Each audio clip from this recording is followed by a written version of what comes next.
AITA for refusing to let my child share a room with their step-sibling? I, 36F, am a mom to a wonderful 10-year-old boy, Ethan. He's my world, and it's been just the two of us for the past 5 years since I divorced his father. Ethan is a sweet, sensitive kid. He loves reading, building elaborate Lego sets, and is starting to get really into drawing. He's always been a little shy, but when he feels safe, his personality shines. My partner Dan, 38M, and I have been together for about 2 years now. We met through mutual friends, and honestly, I wasn't looking for a relationship at the time. I was focused on Ethan and trying to rebuild my life post-divorce. But Dan was so kind, patient, and understanding. He never pushed me and was incredibly supportive, which eventually won me over. Dan has an 11-year-old daughter, Lila, from his previous marriage. Lila is with us every other week, and she's a great kid, outgoing, funny, and very sweet. She and Ethan get along really well, which was such a relief to me. I know how tricky blending families can be, so seeing them laugh and play together felt like a win. About a year ago, Dan moved in with us. It felt like the right step, and we all adjusted surprisingly well. Ethan was a little nervous at first. He's always been territorial about his space, but Dan made an effort to connect with him without being overbearing. I thought we were on the right track. Both Ethan and Lila have their own rooms in our house. Ethan's room is his sanctuary. It's filled with his favorite books, his art supplies, his posters. Basically, it's him in room form. Lila has her own room too, even though she's only here part-time. I wanted her to feel like she had a space that was hers, somewhere she could feel comfortable and at home. This arrangement has worked well. The kids have their own spaces to retreat to, which I think is so important, especially at their ages. They're both at that stage where boundaries and privacy are starting to matter. But recently, Dan brought up something that's thrown me for a loop. Dan works from home and has been using our kitchen table as his office. I know it's not ideal. He's constantly having to pack up his stuff for meals, and there's no real privacy for him when he's on calls. He's been hinting for a while that he needs a proper workspace, but I didn't realize how serious he was until he sat me down a few weeks ago. He told me he wanted to turn one of the kids' rooms into a home office. Specifically, he suggested having Ethan and Lila share a room so he could use the other as his workspace. I was honestly stunned. My first reaction was to say no flat out. The idea of asking either of the kids to give up their room felt wrong to me, especially Ethan. This house has been his home since he was born. His room is a safe space, and I know how much it means to him. Dan argued that it's normal for siblings or step-siblings to share rooms. He said the kids get along well, and it wouldn't be a big deal. He pointed out that Lila is only here half the time, so it's not like they'd be sharing 24/7. But here's the thing, it's not just about logistics. It's about what their rooms represent.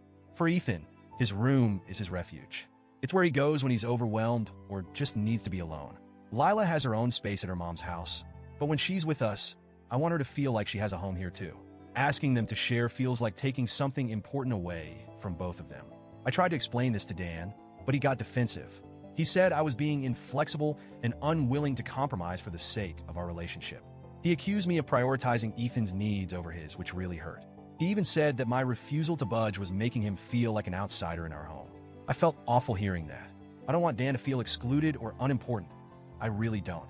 But I also feel like it's my responsibility as a mom to protect Ethan's comfort and boundaries. To try and meet him halfway, I suggested some alternatives. I proposed setting up a small workspace in our bedroom. Our room is big enough to accommodate a desk, and while it's not ideal, I thought it was a fair compromise. I also suggested rearranging the living room to carve out a more private area for him. But Dan dismissed both ideas, saying they wouldn't work. He argued that the bedroom should be a shared space for us, not a work area, and that the living room would be too noisy and distracting. The conversation escalated, and now it's turned into a full-blown issue. Dan keeps bringing up how he's the one making all the sacrifices in our relationship. He said he moved into my house, not our house, and that he's been bending over backward to fit into a space that doesn't really feel like his. I get where he's coming from. I really do. I understand that working at the kitchen table is frustrating and that he wants to feel like he has a stake in this home. But I don't think the solution is to uproot the kids. Ethan hasn't said anything directly, but I can tell he's been listening to our conversations. He's been spending more time in his room lately, almost like he's afraid it might be taken away. That absolutely breaks my heart. The idea of him losing his safe space makes me feel like I'm failing him as a mom. Lila hasn't weighed in either, but I wonder how she'd feel about sharing a room. She's a little older than Ethan and has started wanting more privacy. I don't think she'd be thrilled about having to share a space, even if it's just part-time.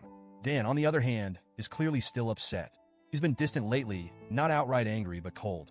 He's made a few passive-aggressive comments about how I'm unwilling to make sacrifices for our family, and how this is proof that I'll always put Ethan first. And you know what? Maybe I am putting Ethan first. He's my son. I'm his mom. Of course, I'm going to prioritize his needs, especially when it comes to something as fundamental as his sense of security in his own home. But at the same time, I don't want Dan to feel like he's second place. I love him, and I want our relationship to work. I want us to be a happy, blended family. I'm stuck. I don't know how to navigate this without hurting someone. If I stand my ground, Dan might continue feeling like he's not truly part of this household. If I cave, Ethan and possibly Lila could end up feeling displaced and resentful. So, Reddit. AITA for refusing to let my child share a room with their step-sibling to make space for a home office? How do I balance the needs of my partner and my son without tearing our family apart?